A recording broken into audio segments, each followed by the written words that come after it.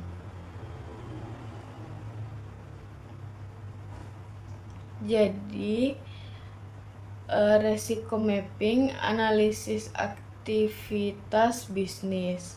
Yang kedua ada pengukuran resiko.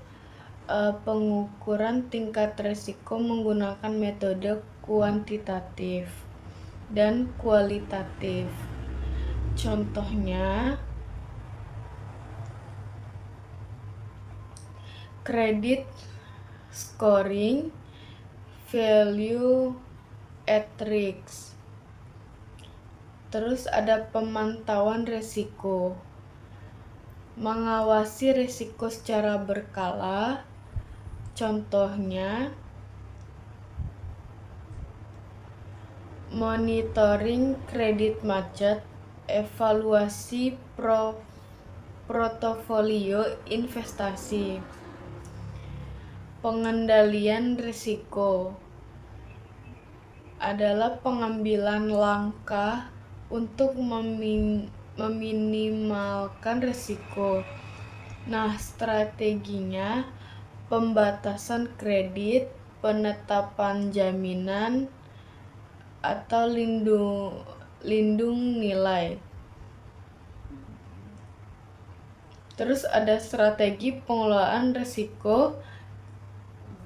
Ada diversifikasi penyebaran risiko ke berbagai sektor. Terus ada hedging, melindungi nilai aset dan fluktuasi pasar. Terus ada penerapan prinsip kehati-hatian, menghindari keputusan beresiko tinggi. ada penguatan sistem internal, audit internal, pengendalian internal.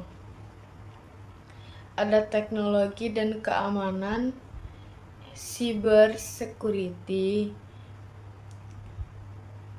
Terus ada kepatuhan regulasi, pengikuti aturan dari otoritas jasa keuangan Bank Indonesia. Terus ada penerapan regulator dalam manajemen risiko. Regulator memiliki peran penting dalam mengawasi bank agar tetap sehat. Perannya itu untuk mengatur kebijakan perbankan, mengawasi kegiatan bank, menetapkan standar manajemen risiko. Terus ada dampak jika risiko tidak dikelola, pembangkrutan bank, krisis keuangan, kehilangan kepercayaan masyarakat, dampak negatif pada ekonomi nasional. Kesimpulannya, risiko dalam perbankan sangat beragam dan tidak dapat dihindari. Namun, dapat dikelola secara efektif melalui manajemen risiko yang baik. Dengan pengelolaan risiko yang tepat, bank dapat mengurangi kerugian, menjaga stabilitas operasional, meningkatkan kepercayaan masyarakat, mendukung stabilitas sistem keuangan. Nah, inti utamanya yang harus diingat itu, risiko bukan untuk dihindari, tetapi untuk dikelola secara cerdas dan terukur.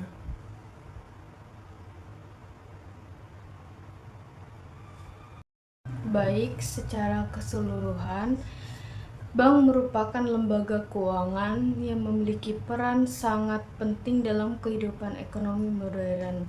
Bank tidak hanya berfungsi sebagai tempat penyimpanan uang, tetapi juga sebagai penghubung utama antar pihak yang memiliki kelebihan dana dengan pihak yang membutuhkan dana. Melalui kegiatan penghimpunan dana, penyaluran dana, serta menyediakan berbagai jasa keuangan, bank mampu menggerakkan roda perekonomian secara luas dan keberlanjutan. Dalam praktiknya, bank menjalankan berbagai peran strategis.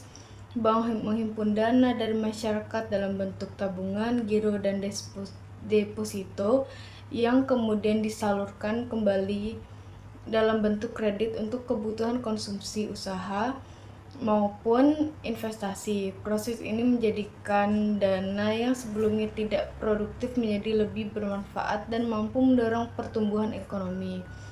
Selain itu, bank juga mempermudah sistem pembayaran melalui berbagai layanan seperti transfer, ATM, hingga digital banking yang membuat transaksi menjadi lebih cepat, aman, dan efisien.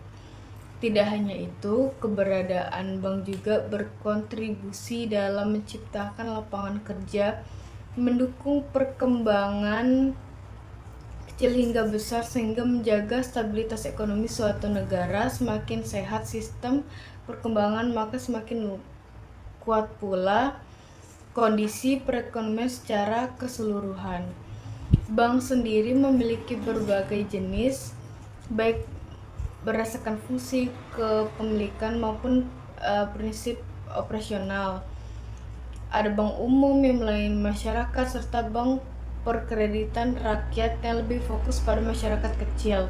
Dari segi operasional, terdapat bank konvensional yang menggunakan sistem dan bunga, dan bank syariah yang menggunakan prinsip bagi hasil. Keberagaman ini memberikan pilihan bagi masyarakat dengan kebutuhan dengan efisiensi masing-masing. Nah, selain bank, terdapat juga lembaga keuangan non-bank yang memiliki peran pelengkap seperti asuransi yang memberikan perlindungan terhadap risiko, penggadaian yang menyediakan pinjaman dengan jaminan operasi yang berbasis kekeluargaan.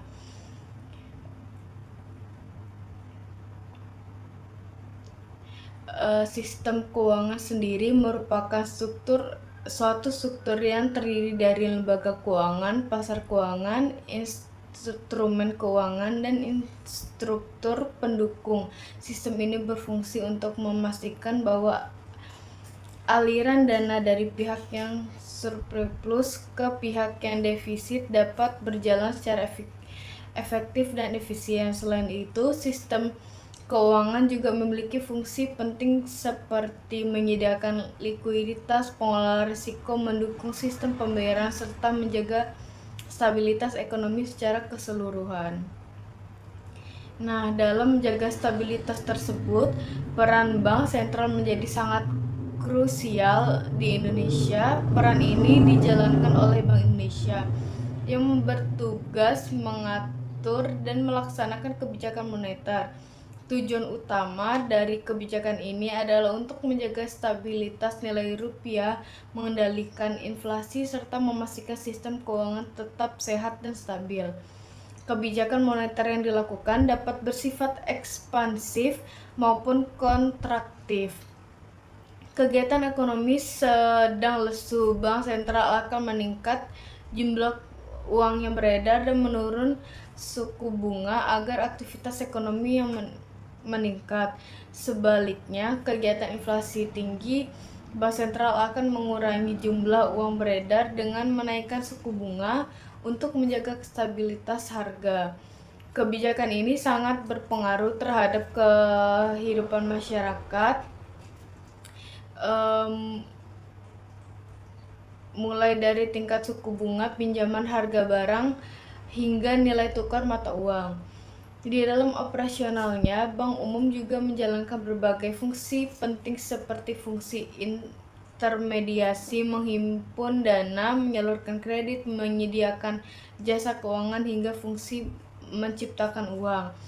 Bank juga menyediakan berbagai produk dan layanan yang memudahkan masyarakat seperti tabungan, deposito, kredit, layanan pembayaran hingga layanan digital yang semakin berkembang di era modern. Namun, di balik berbagai manfaat tersebut, kegiatan perbankan juga tidak terlepas dari risiko seperti risiko kredit, likuiditas pasar, operasional, hingga risiko reputasi dapat mempengaruhi kesehatan bank. Oleh karena itu, diperlukannya manajemen risiko yang baik melalui proses identifikasi, pengukuran, pemantauan, dan pengendalian risiko agar bank tetap stabil dan terpercaya. Selain itu, bank juga harus menetapkan prinsip-prinsip manajemen yang baik seperti prinsip kehati-hatian, likuiditas, profitabilitas, solvabilitas, serta prinsip kepercayaan dan kerahasiaan. Penerapannya prinsip-prinsip ini sangat penting untuk menjaga kepercayaan masyarakat karena kepercayaan merupakan fondasi utama dalam dunia perbankan. Nah, dari seluruh pembahasan ini dapat disimpulkan bahwa bank dan sistem keuangan merupakan fondasi utama dalam perekonomian modern yang saling terhubung dan tidak dapat dipisahkan. Keduanya berperan dalam menyalurkan dana secara efisien, mendukung pertumbuhan ekonomi, mempermudah transaksi masyarakat, dan mengelola risiko keuangan, menjaga ekonomi nasional. Makna penting bagi kita sebagai masyarakat dengan memahami bagaimana bank dan sistem keuangan bekerja, kita dapat hanya menjadi pengguna layanan keuangan tetapi juga menjadi individu yang lebih bijak dalam mengelola keuangan, mengambil keputusan finansial, serta memanfaatkan berbagai layanan yang tersedia secara optimal.